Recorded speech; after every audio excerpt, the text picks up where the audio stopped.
December 25, 1944, Christmas night in the frozen Ardennes forest. The temperature had dropped to -15 degrees Celsius. Snow lay thick on the ground, muffling every sound except the distant rumble of artillery. German soldiers of the 212th Volksgrenadier Division were racing across a wooden bridge over the Sauer River near Echternach. Some paddled rubber boats through the icy black water, their breath forming clouds in the frozen air. Others sprinted across open ground toward American positions, their boots crunching through fresh snow. They had every reason to believe they would reach the other side.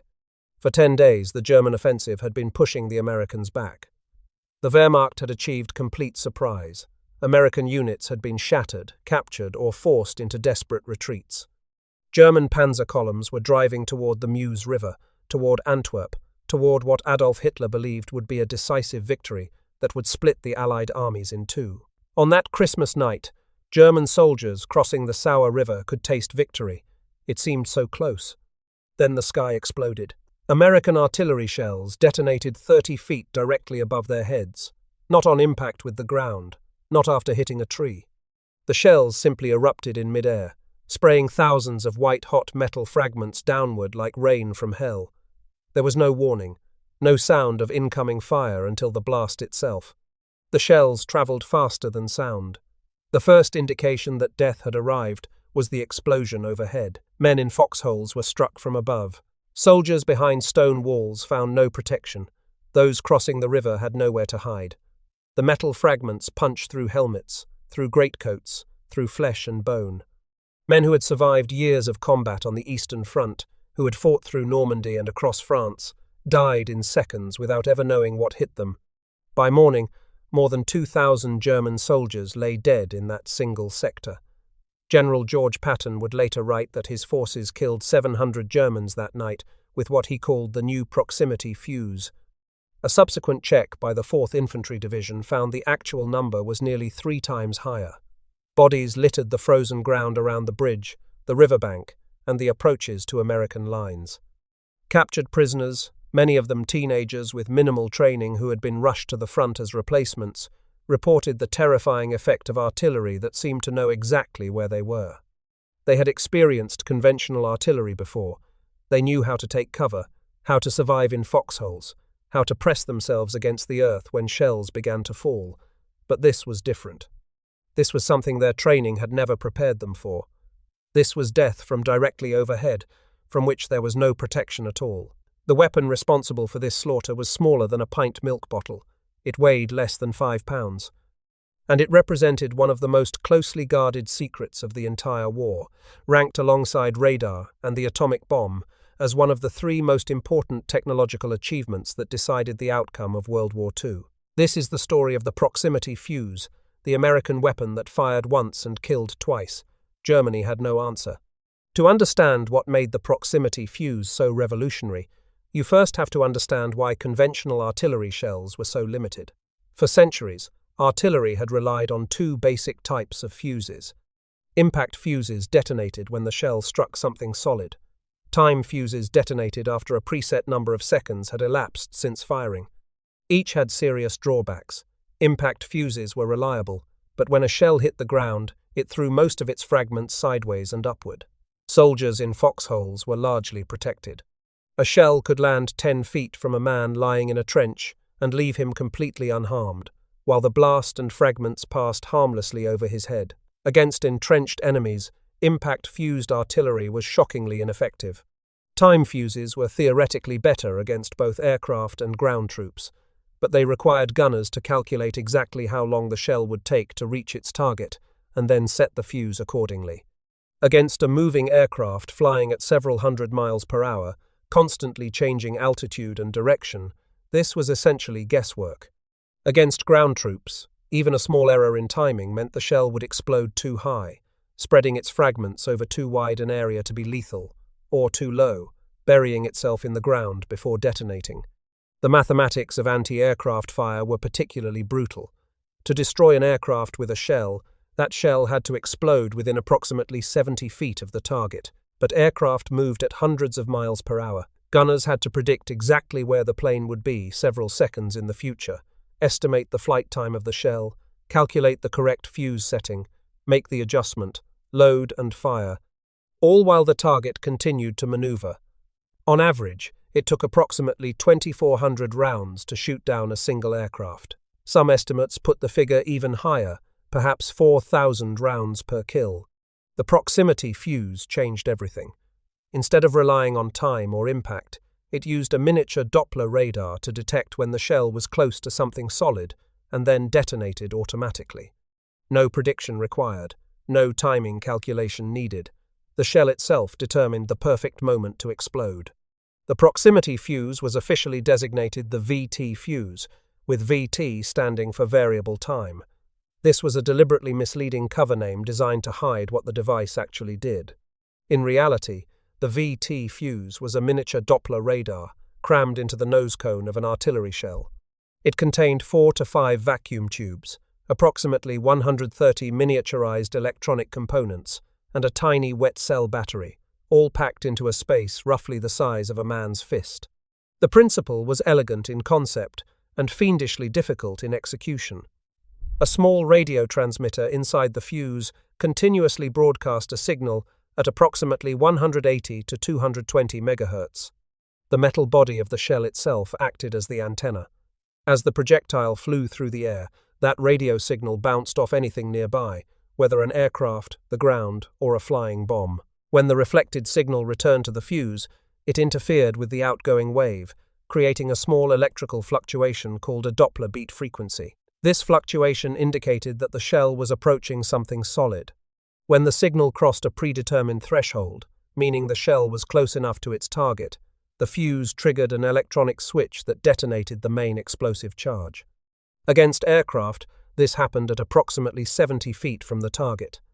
Against ground troops, the fuse was calibrated to detonate 30 to 50 feet above the surface. The effect was devastating beyond anything conventional artillery could achieve.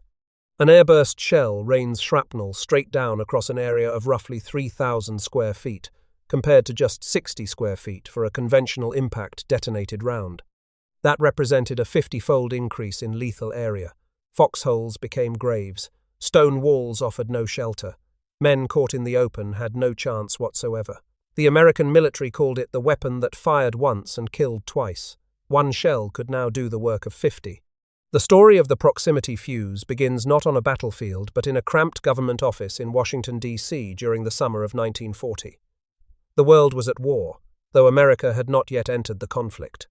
Nazi Germany had conquered Poland, Denmark, Norway, Belgium, the Netherlands, and France in stunning campaigns that demonstrated the devastating power of modern combined arms warfare.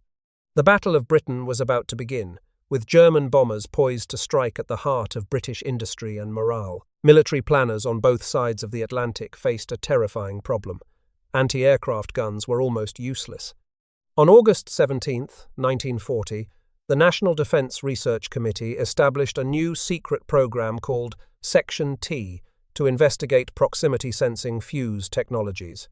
1 week later, on August 24th, the committee appointed Dr. Merle Tuve as the program's chairman. Tuve was a brilliant physicist at the Carnegie Institution's Department of Terrestrial Magnetism in Washington. The letter T in Section T stood for his name. He was given virtually unlimited authority and resources to solve what many considered an unsolvable problem. Tuve was an inspired choice. Born in Canton, South Dakota in 1891, he had earned his doctorate at Johns Hopkins University and spent his career pushing the boundaries of experimental physics. He had pioneered the use of radio waves to measure the height of the ionosphere, work that laid the foundations for radar. He was accustomed to tackling problems that others considered impossible. Tuve assembled a small team of scientists and engineers to explore every possible approach to the proximity fuse problem.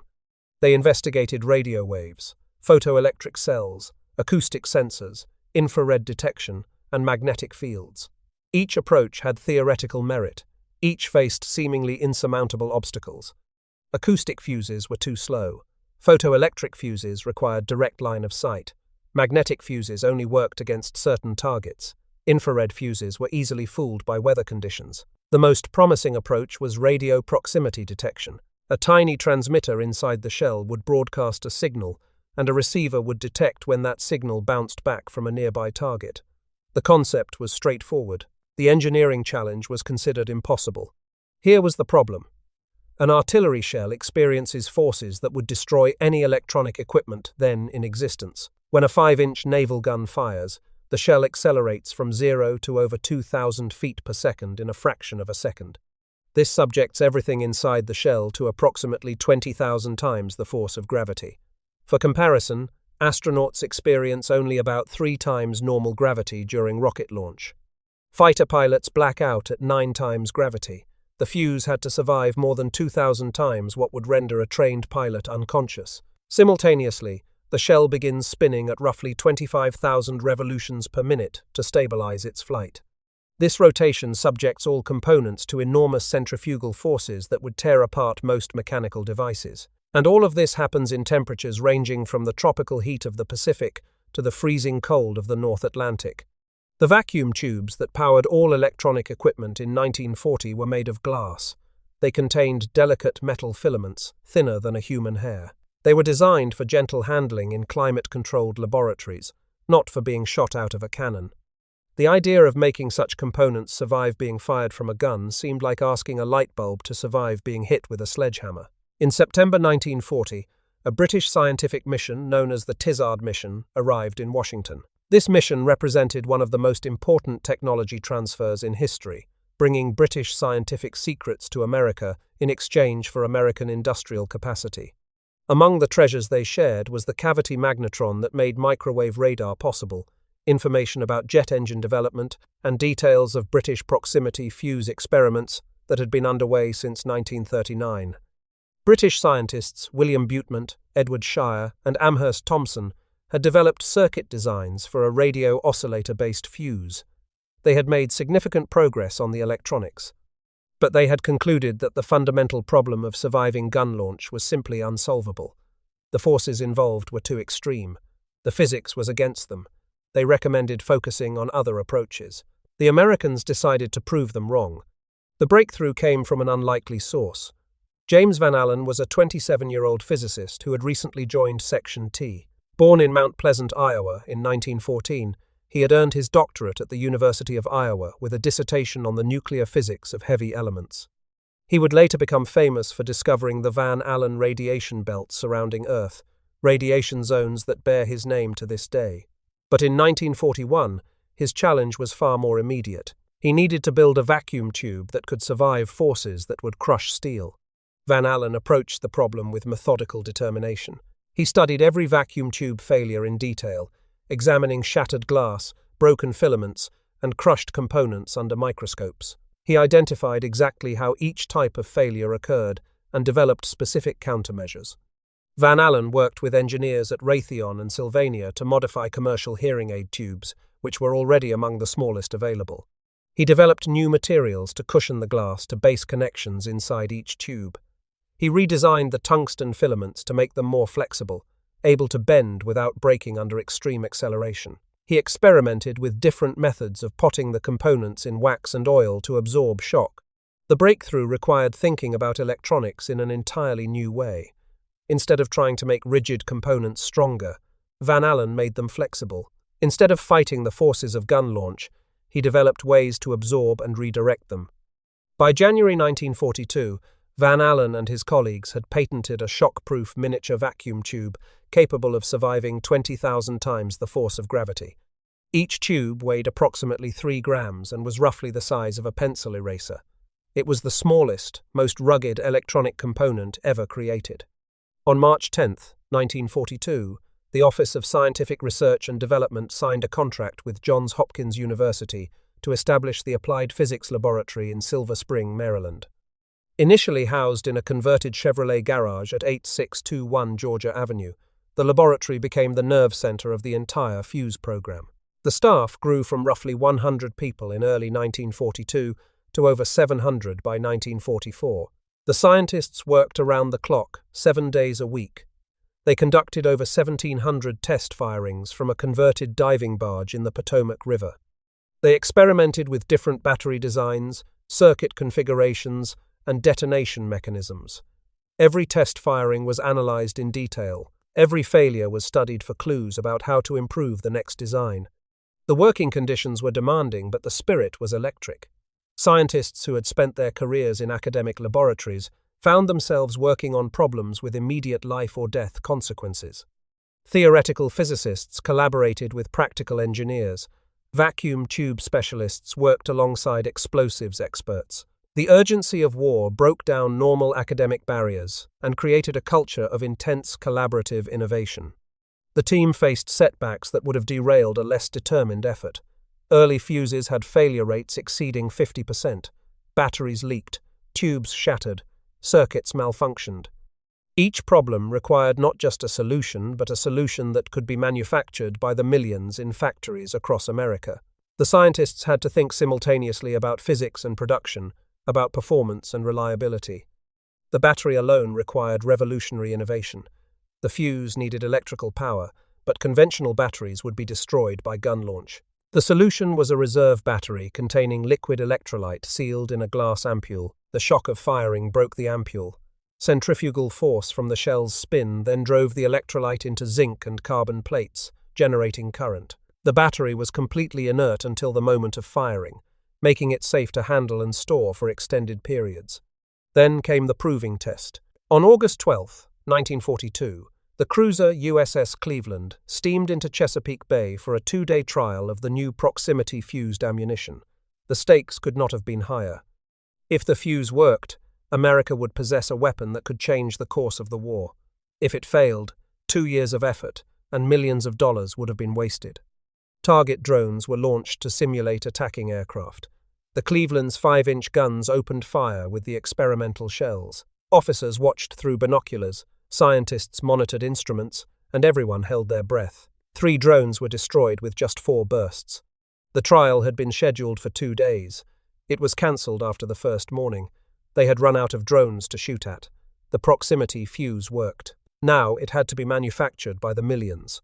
The industrial mobilization required to mass-produce the proximity fuse rivaled that of the Manhattan Project itself. The challenges were staggering.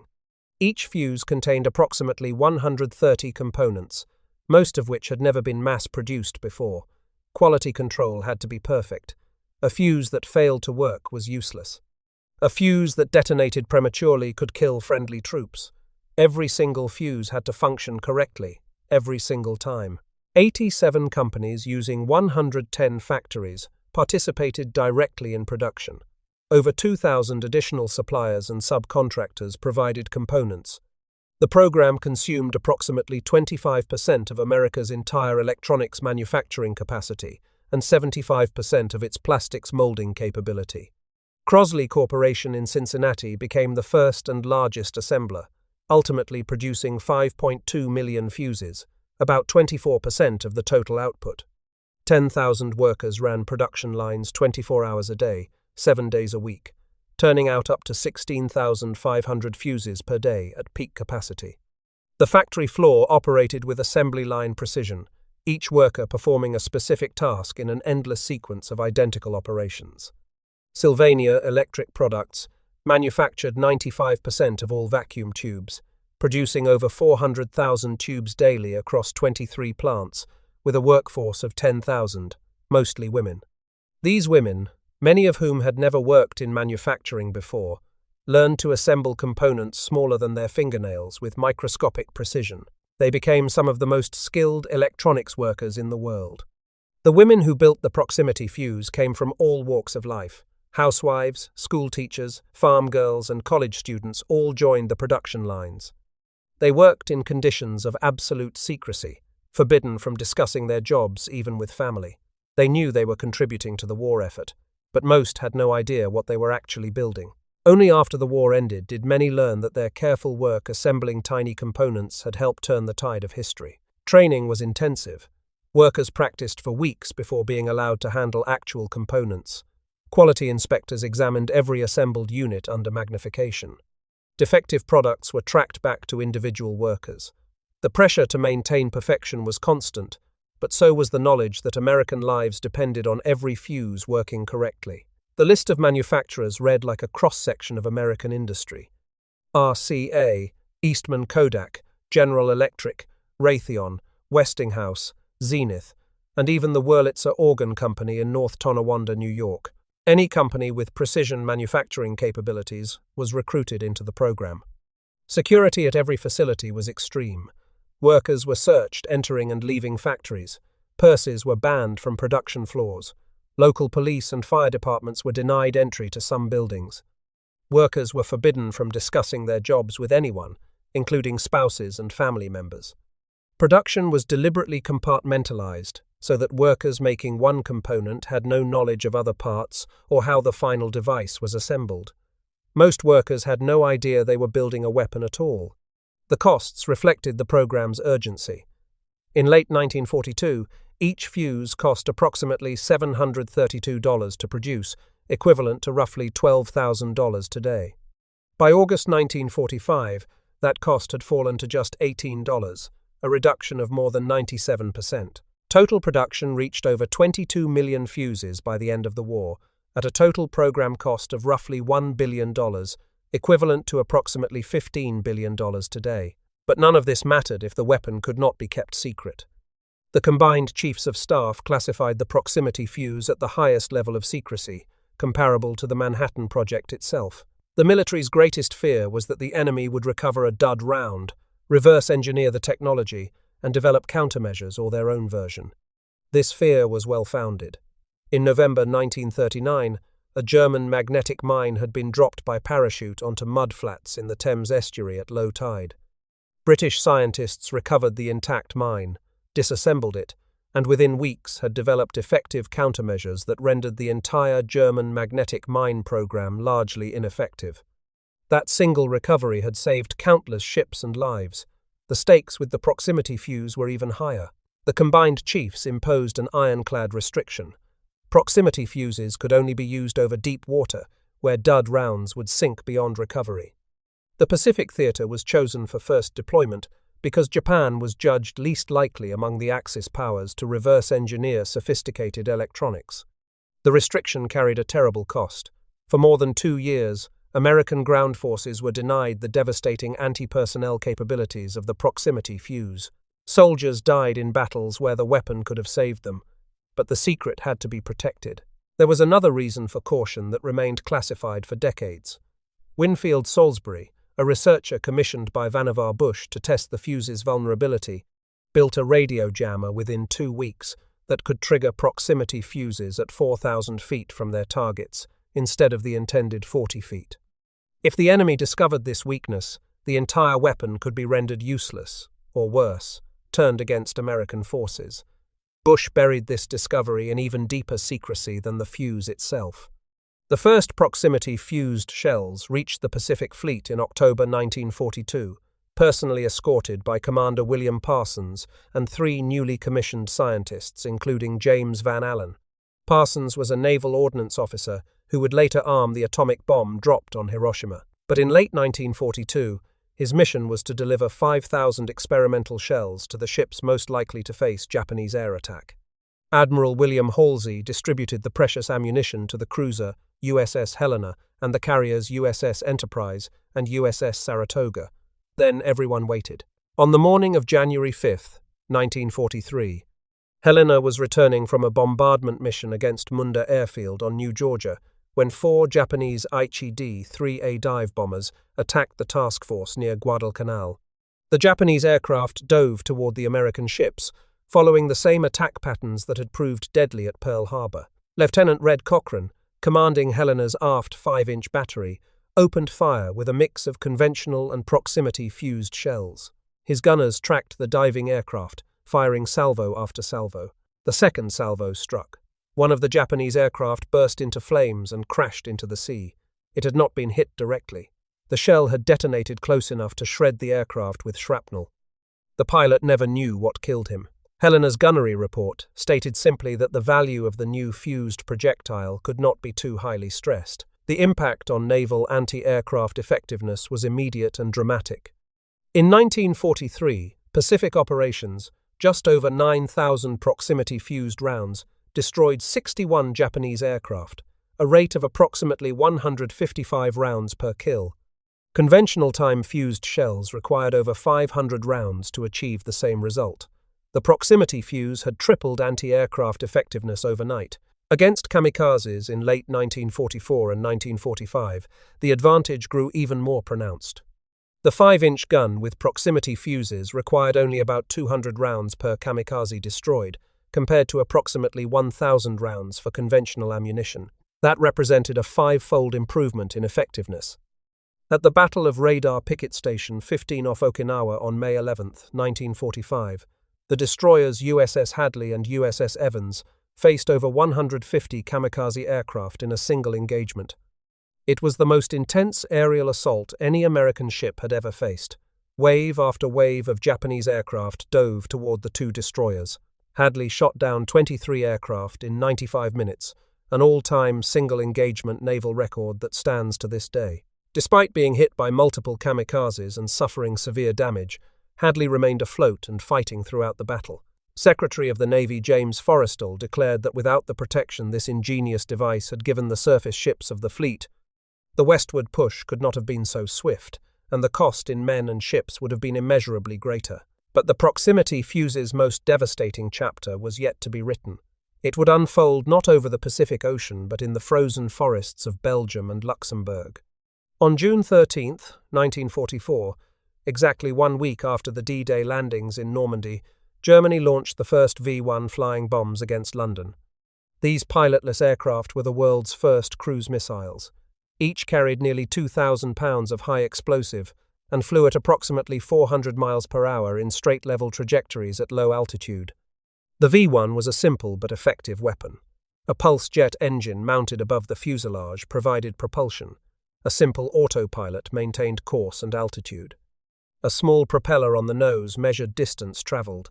When the preset distance was reached, the autopilot put the bomb into a dive, and the warhead detonated on impact. Over the following 80 days, Germany launched approximately 9,300 V-1s against England, averaging 120 per day. The distinctive buzzing sound of the pulse jet engine earned the weapon the nickname Buzz Bomb. When the engine stopped, civilians on the ground knew they had seconds to find shelter before the bomb dove and exploded. Conventional anti-aircraft fire was woefully inadequate against this threat. The V-1 was small, fast, and flew too low for heavy guns and too high for light weapons. Kill rates in the first week were approximately 24%. Thousands of British civilians were dying. The psychological impact was severe. After years of bombing, the British people faced a new terror from the skies. On June 12th, the day before the first V-1 attacks, the United States had authorized the use of proximity fuses over land for the first time. The restriction was lifted specifically for anti-aircraft defense of London, with guns positioned along the English Channel coast so that dud shells would fall into the sea rather than on land where they could be recovered. By mid-July, Section T had modified proximity fuses specifically for the small, fast V-1 target and rushed them to approximately 500 anti-aircraft guns defending the English coast. The fuses were combined with two other revolutionary technologies: the SCR-584 automatic tracking microwave radar, developed by the MIT Radiation Laboratory, and the M9 gun director, an electronic analog fire control computer developed by Bell Telephone Laboratories. This combination created the most advanced anti-aircraft system in the world. The radar tracked the target automatically. The computer calculated the firing solution. The proximity fuse ensured the shell would detonate at the optimal moment. Human gunners became almost superfluous. The improvement was immediate and staggering. Kill rates against V-1s climbed from 24% in the first week to 46% in the second week, 67% in the third week, and 79% by the fourth week. On one peak day, the kill rate reached 82%. The number of shells needed per kill plummeted from approximately 2,500 to around 100. On the last major V-1 launch day, 104 flying bombs were detected. Only 4 reached London. General Sir Frederick Pyle, head of British Anti-Aircraft Command, told the London Times in April 1946 that it was the proximity fuse which made possible the 100% success rate achieved in the final stages of the campaign. The defence of Antwerp proved equally dramatic. After the combined chiefs authorised proximity fuse use over land, on October 25, 1944, Winston Churchill ordered a special flight of Lancaster bombers to rush the fuses from Cincinnati to Belgium. A single anti-aircraft battalion destroyed 48 of the first 75 V1s they engaged. By the end of the war, guns at Antwerp using proximity fuses had accounted for over 2,000 V1 kills, with only 4.5% of detected flying bombs reaching the protected area. But the true test of the proximity fuse against ground forces came in December 1944, when Germany launched its last desperate offensive in the West. On December 16th, 250,000 German troops attacked through the Ardennes forest, catching American forces by surprise. The offensive was the largest German attack on the Western Front since 1940. Hitler had stripped other fronts of reserves, gathered the last available tanks and aircraft, and committed everything to one final gamble. Large stocks of proximity-fused artillery shells had already been shipped to Europe under the codename POZIT. The planned release date for ground combat use was Christmas Day, December 25th. The restriction against using the fuse over land where it could be recovered remained in effect. The German attack forced the timetable forward. On that first day of the offensive, Colonel Oskar Alfred Axelson, commanding the 406th Artillery Group, made a decision that would change the course of the battle. His guns were supporting the 38th Cavalry Squadron defending Monschau, Germany against the opening German assault. His men were outnumbered. The German attack was overwhelming. On his own authority, Axelson ordered his batteries to fire the new proximity-fused rounds. Minutes later, shells exploded directly over the heads of the advancing German infantry. Men who had been running forward simply fell, cut down by shrapnel from above. The attack collapsed. Survivors retreated in disorder. 3 days later, General Dwight Eisenhower formally requested clearance for unrestricted artillery use of the fuse. By December 21st, all restrictions were removed. What followed was unlike anything the German army had experienced in 5 years of war. Proximity-fused shells detonated 30 to 50 feet above the ground, spraying shrapnel downward across an area 50 times larger than a conventional impact burst. Foxholes provided no protection. Fragments rained from directly overhead. The shells arrived at supersonic velocity, meaning targeted soldiers could not hear them until the airburst exploded above their heads. Shrapnel penetrated even log-reinforced bunkers that had protected men from conventional artillery for years. The carnage was systematic and overwhelming. German units that had been attacking with confidence found themselves pinned down, unable to advance, unable even to move from their positions without being cut down. The artillery seemed to know exactly where they were. The shells seemed to seek them out. It was beyond anything they had experienced. On the night of December 25th and 26th, General Patton's forces fired proximity-fused barrages at German troops attempting to cross the Sauer River near Echternach. American observers watched shells burst 30 feet over German infantry racing across a wooden bridge and paddling rubber boats. Men died in the water. Men died on the bridge. Men died trying to reach cover that no longer existed. Some Germans swam the icy river to escape the carnage. The water temperature was close to freezing. Many who survived the artillery died of hypothermia in the frozen forest. At Malmedy on December 21st, SS Colonel Otto Skorzény's 150th Panzer Brigade attacked with Panther tanks and infantry. Skorzeny was one of Hitler's most trusted special operations commanders. His men were among the best trained soldiers in the Wehrmacht. American artillery battalions fired proximity-fused rounds with such devastating effect that some German soldiers charged directly into the artillery fire, yelling "Kamerad," the German word for surrender. They preferred capture to remaining under the airbursts. The attack was stopped completely. In the Hurtgen Forest, an 8th Infantry Division barrage caught a German patrol in what the Americans called a POZITTOT, meaning time on target with proximity fuses. This technique coordinated fire from multiple batteries so that all shells arrived simultaneously. A chief ordnance officer who surveyed the aftermath reported finding 96 bodies that looked as if they had gone through a meat grinder. The psychological impact matched the physical destruction. German prisoners described the airbursts as quick, powerful bursts for which there was simply no defense. Reports emerged of German soldiers emerging from barrages in a dazed state, unable to comprehend what had happened. There were accounts of minor mutinies when troops refused orders to leave bunkers during proximity-fuse artillery attacks. Approximately 200,000 proximity-fused shells were expended during the Battle of the Bulge. From the Ardennes through the Rhine crossing, proximity-fused anti-aircraft fire alone brought down more than 1,000 German aircraft. General Patton, not known for praising weapons he had not personally ordered into existence, wrote to Major General Levin Campbell Jr., Chief of Army Ordnance. "The new shell with the funny fuse is devastating," he said. "I think that when all armies get this shell, we will have to devise some new method of warfare. I am glad that you all thought of it first." Patton stated flatly that the funny fuse won the Battle of the Bulge.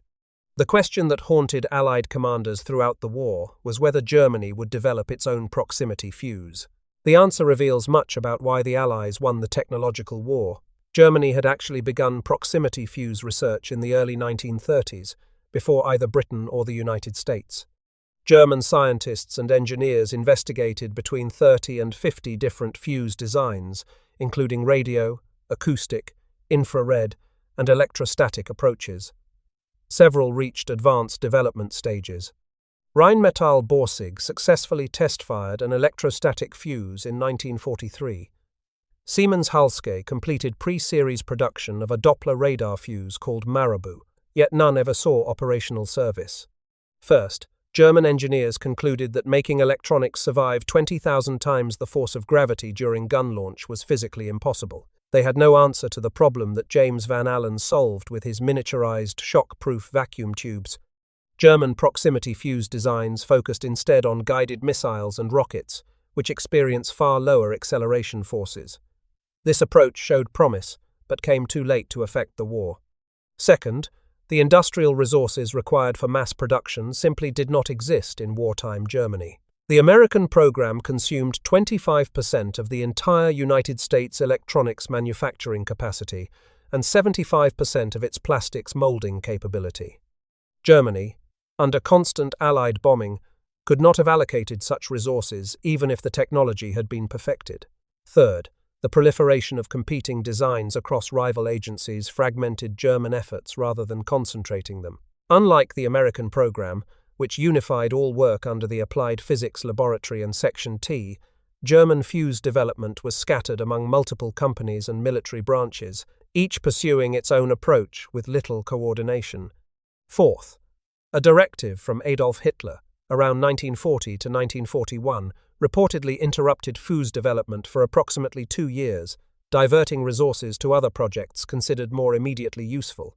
Fifth, and most remarkably, even when German forces encountered the devastating effects of proximity-fused artillery, they failed to understand what they were facing.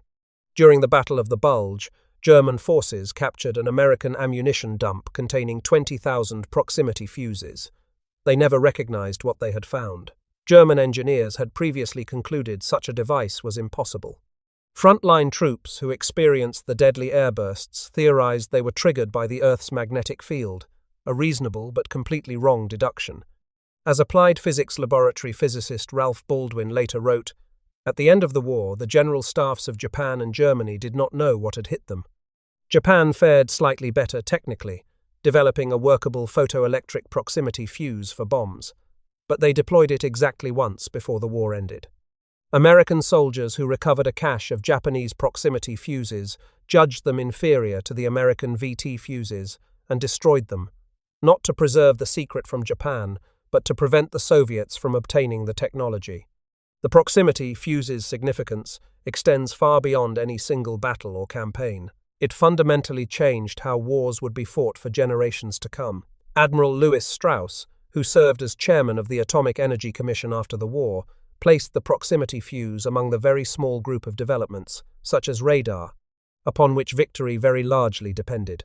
James Finney Baxter, the official historian of the Office of Scientific Research and Development, ranked the program among the 3 or 4 most extraordinary scientific achievements of the war in his Pulitzer Prize-winning book, Scientists Against Time.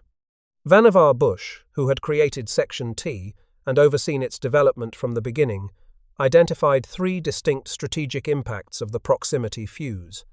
It multiplied anti-aircraft effectiveness 7-fold against kamikazes in the Pacific, saving countless American ships and lives. It neutralized the V-1 flying bomb threat over Britain and Antwerp, preventing what could have been a devastating blow to Allied morale and logistics.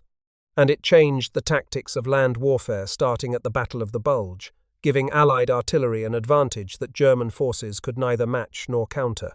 The technology's legacy continued long after 1945. The proximity fuse was arguably the world's first smart munition, a direct ancestor of the precision-guided weapons that dominate modern warfare. Every laser-guided bomb, every radar-homing missile, every smart artillery round traces its lineage back to the work done by Merle Tuve, James Van Allen, and the scientists of Section T. The miniaturization techniques developed by Van Allen and his colleagues fed directly into the instrumentation aboard Explorer 1, America's first artificial satellite, launched in 1958. The same man who made electronics survive being shot out of a cannon later made them survive the rigors of space. The applied physics laboratory itself, created solely for the fuse program, evolved into one of the world's premier defense research institutions. Today, it employs thousands of scientists and engineers working on programs including the Phoenix, Standard Missile, and Patriot air defense systems. The laboratory that started in a converted Chevrolet garage now occupies a campus of hundreds of acres. The Smithsonian National Air and Space Museum holds a cutaway example of the Mark 58 proximity fuse donated by James Van Allen himself. It serves as a testament to what a small group of determined scientists and engineers could accomplish when given an impossible problem and the resources to solve it. The men who created the proximity fuse never sought public recognition. Most remained anonymous throughout the war, and for years afterward, bound by secrecy oaths that prevented them from discussing their work, even with family members. Merle Tuve returned to pure scientific research at the Carnegie Institution, where he continued to push the boundaries of physics until his death in 1982. James Van Allen became one of America's most celebrated space scientists, discovering the radiation belts that bear his name. Ralph Baldwin wrote the definitive history of the fuse program, The Deadly Fuse, published in 1980.